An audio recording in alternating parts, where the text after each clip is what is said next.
Genesis chapter 6 verse 4, New American Standard Bible. The Nephilim were on the earth in those days, and also afterward, when the sons of God came into the daughters of mankind, and they bore children to them. Those were the mighty men who were of old, men of renown. Deuteronomy 29:29, New Living Translation. The Lord our God has secret, known to no one. We are not accountable for them, but we and our children are accountable forever for all that He has revealed to us, so that we may obey all the terms of this instruction. Our study of the Nephilim has brought us to modern day's mystery of sins and iniquity. What we are looking at is this knowledge and forces that opposes the will of God. In the days of Noah, it was the Nephilim, and in our days, we are looking at these various forces, this various knowledge that opposes the will of God. When we talk about this knowledge and these forces, they are not necessarily something that is bad in themselves, okay? They can be natural, they can even be useful, but when the devil puts his hand on these forces and this knowledge, he can actually use them against God. So we have looked at how the experts and how the Bible answer the question of UFOs, UAPs, ETs, EDs, and the whole issue about interstellar and interdimensional travel. We are now looking at some modern day phenomenon and realities that are parallel to and connected with our study of Nephilim and ETs and EDs. And we are focusing on three areas. We are focusing on AI, we are focusing on quantum computing, and then we are focusing on robots and transhumanism. And the question we are asking ourselves are, what are these technological advancements? What are they? We want to define them. Then number two, how do they relate to our recent studies? Number three, how do they relate to us today? Number four, how will they shape the future? And number five, how will they fit into prophecy about the close of the age? So far, we have seen that only one type of AI exists today, and these are the artificial narrow intelligence. And every other type of AI that we are going to talk about with respect to their functionality fall under this group. Other form of AI that you hear, like what people refer to as artificial general intelligence, or what some people refer to as super AI, all these are purely hypothetical and theoretical. At best, all other type of AI are aspiration, but at the worst, they are fantasies. And more about this later. Also, we saw that quantum computers are new model of computer that operate using quantum computing. They can create multidimensional computational spaces, and therefore they can handle complex problems and create real-life simulation. They are step up from our common digital or our common computer who uses the binary transistor mode. Okay, this quantum computer, they can do more, they can handle more complex problems, and they can create real life computing, because real life actually operate on quantum principle. Now we are going to add a new technology to our original three, and that is the 5G technology. And this 5G technology is actually behind holding, connecting, and making all this technology to be possible. So the question is, what is 5G? You remember the panic and conspiracy about 5G a few years ago. You remember that, especially the idea that 5G is harmful and that it was linked to COVID-19. You remember all that confusion. But really, 5G is the fifth generation of wireless cellular technology. And today, people are already talking about 6G. Okay, so 5G is the fifth generation of wireless cellular technology. We've had 2G, 3G, 4G. Now we have 5G. Why is that necessary? It's almost the same comparison we did with quantum computer and our current type of computer. 5G, they offer higher upload and download speed and more consistent connections and improved capacity than previous network. As we build all these fantastic technology, they need better network for this thing to run through. Because when you are talking about downloading videos, facial recognition, and all these other things that all this technology that we are building will require, that is the reason why people or government all over the world are investing in the 5G. So 5G provides 4 basic advantage. Number one, it has higher reliability. So the 5G is a highly reliable wireless. Number 2, it provides secured closed network. So it's highly reliable. It is more secure. It also provides very high bandwidth. So things, all these heavy duty, work that is being asked to do with respect to transmitting huge data, it will be able to handle it. And finally, it also provides ultra low latency. It's highly reliable, it's secure, very high bandwidth, and ultra low latency. The advancement in AI, in computing, and mobile connecting is intertwined. You cannot have one without the other. They are 3 important legs upon which modern technological advancement stands. So these 3 is really, really very important. Let me put that as a picture. So we have computing, we have artificial intelligence, and we have mobile connectivity. These 3 have to go hand in hand. So we have quantum computer for computing. Obviously, you have AI in all its different dimensions, and the highly effective connectivity is provided by the 5G mobile connection. You have the advancement in AI, computing, and also you need corresponding advancement in mobile connectivity. So that is very, very important. We will come back to look at this interrelationship of all these 3 somewhere in the future: artificial intelligence, quantum computing, and 5G. But first, we have one more topic to look at. Okay, you remember our initial 3, so we still need to look at one more concept, and this is the application of this concept closer home to human. We are talking about AI, we are talking about quantum computing, but now let's talk about robots and let's talk about transhumanism, because now we are moving things closer home.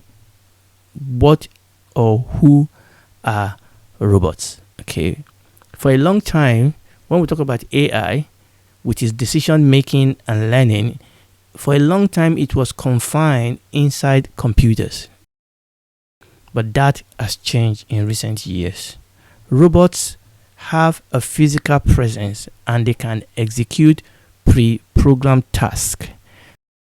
So we are talking about bringing AI near, just not sitting in the computer, making all these decisions behind the scene. When we begin to talk about robot, we are talking about application of AI with a physical presence where they execute pre-programmed tasks. So the infusion or the fusion of digital intelligence of AI with the mechanical prowess of robots is leading to breakthrough in what has been termed physical intelligence. Physical intelligence. These are AI-powered robots. These are AI smart robots. AI-powered smart robots. These are AI-powered machines that live among us. They live in our neighborhood. They interact with humans. They assist us to develop and to achieve and to do everyday tasks. And we have mentioned some of them. For example, self-driving cars. These are robots. robotics at warehouse, robotics at automotive, agriculture, healthcare, military, and we can go on and on and on. So we have quite a number of these robots that are now working to help us. All right. There are different types of AI-powered robots. Number one, we have what they call the AMRs. These are the autonomous mobile robots. That's the AMR, the autonomous mobile robots. These robots, they navigate unfamiliar environments and they make decisions and they execute tasks in real time as they go. These are the autonomous mobile robots. Then we have the automated guided vehicles. Automated guided vehicles. This one, they rely on tracks or predefined paths. They help move items in controlled environment, just as warehouses or factory floor, or sometimes now on the road. Then we have the collaborative robots. Collaborative robots. This is what people simply term cobots. Cobots. They work alongside humans, automating tedious tasks while ensuring safety during advanced sensors or grips. So these are collaboratory robots or collaborative robots, cobots. They work alongside human, automating tedious tasks while ensuring safety through advanced sensors and grip. Finally, we have what we call the humanoid robots. Oftentimes when we talk about robots, this is usually the one that people always think about, humanoid robots. These are robots that takes human-like form and perform human-like function. They use many of the same technological components as the autonomous mobile robots. The only thing is the way they are built. Okay, so that is all I'm going to say about robots for now. All right, finally, we want to talk about transhumanism. We want to talk about transhumanism. What is transhumanism? Transhumanism is essentially creating hybrid between organic being and technology. Now, this is very, very important for us to understand. It is creating an hybrid between organic being or between human and technology. It is using technology to augment human bodies and mind. It is using technology to augment human bodies and mind. It is the blurring of the boundary between man and machine. Now, understand that this is much more than just using aids to help human. No, this is not what we are saying. Now, we can use aids like artificial limbs, hearing aids, okay, and we all use technology all the time. But with respect to what we are talking about, this is much more than just using technological aids like artificial limbs and hearing aids and so on. Rather, what we are talking here is the merging of man and machine, resulting in the creation of what people call superhuman. These are human with unparalleled intelligence, human with unparalleled strength, human with unparalleled lifespan, almost like you are talking about human gods, or what is looking like a generation of modern day Nephilim. Do you see how we have come round and connected with this Nephilim concept? So when we're talking about transhumanism, one of the things is that people don't understand that it's different from just using technology to enhance ourselves. No, it's more than that. Using technology to help us is a good thing. But that's not what transhumanism is talking about. Transhumanism is not just about using technology to aid. It's actually the merging. It is the fusing together of man and machine. It is not you using your phone. It's actually you becoming the phone. The phone is not external to you. You are now merged with your phone. It is using your brain, using your skin, so this is what transhumanism is about. It is this merging of man and machine. It is this blurring of the boundary between the organic and the technology. And the whole purpose here is to create gods. Remember what the devil told Eve in the Garden of Eden. He said, God knows that the day you eat of the fruit of the tree of the knowledge of good and evil, you will become like gods. You remember at Mount Sinai, when Moses went up the mountain to get the Ten Commandments. Remember what the people told Aaron. I think I'm probably going to return back to this somewhere down the line. They said, well, look, we don't know what has happened to Moses and his God. They said, make us gods that will take us back to Egypt. Make us gods. And this is the issue here, that we are not talking about the realm of maximizing. We are talking about the realm of building a Tower of Babel. You see how we connect that to where we are going. Okay, this is a Nephilim-like spirit. Okay, we don't want to be human. It's a challenge of the godship of God. What we are talking about here is making human gods. Now, a lot of people will not put it that way, but here people are talking about merging technology, and I'm still going to come back to this and look at the language that these people use. The whole idea here is that we want to create a group of people that are superhuman, people that have unparalleled intelligence, unparalleled strength, and also unparalleled lifespan.